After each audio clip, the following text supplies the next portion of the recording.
Welcome back to my channel. My name is Tolu. I'm your friendly Christian relationship counselor. And today I wanted to talk about 4 signs you should not ignore before marriage. So let's get right into it. The first sign I wanted to talk about is a lack of peace. Listen, there's a difference between not having peace in a relationship and not having peace that passes all understanding in a relationship. Peace that passes all understanding is the kind of peace you do not want to ignore. That's the kind of peace that plays out when you are having, an argument with a friend, a family member, a sibling, your mother, your father. It doesn't change the fact that you love them, whoever is important to you. It doesn't change the fact that you are invested in that relationship. But a peace that does not pass all understanding is a peace that's trying to tell you something. It's either trying to tell you that, something is off with the relationship, or at the very least, something is off with you. So do not ignore it so you do not enter a marriage where you're filled with regret and resentment.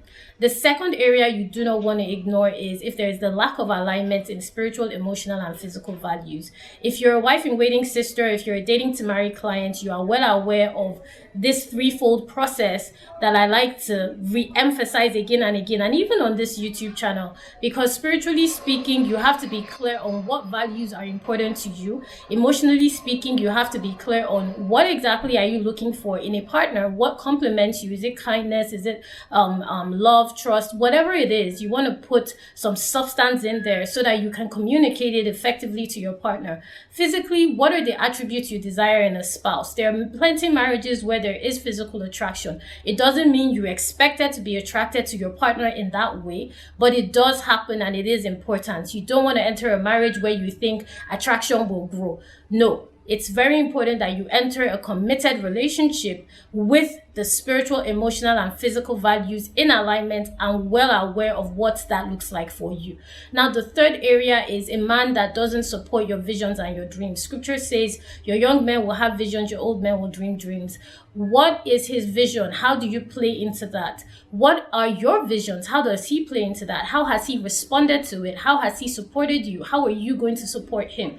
Now, marriage is one of the most important decisions you're going to make after salvation. It's marriage.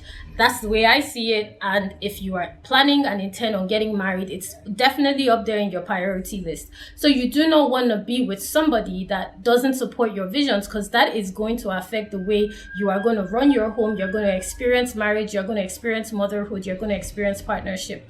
So really pay attention to those signs. And this is something I do with you in dating to marry on a one-on-one basis, because it is extremely important.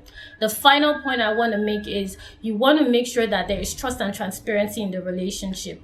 And one area that I like to emphasize on this is sex. Have that conversation about sex. Whatever history you have, whatever concerns, whatever fears, whatever expectations, laid out on the table, let your partner know and let them let you know. Because a lot of couples enter marriage under the pretext of, we're practicing celibacy, and then they get the shock of their lives in the marriage. It's important that you have a conversation that allows trust and transparency in the relationship. You have a conversation that shows that there are values that are in alignment spiritually, emotionally, and physically, and you want to keep these conversations ongoing. It's not a one-off event, but you definitely want it to be part of your relationship. If you are interested in being my client in the first batch of Dating to Marry, where I walk you through the process of getting out of a toxic pattern of dating and being positioned to date for the purpose of marriage. Now, listen, I've seen my clients get married, become mothers, and it's always so amazing. Then make sure you join the waitlist below. We also have an amazing masterclass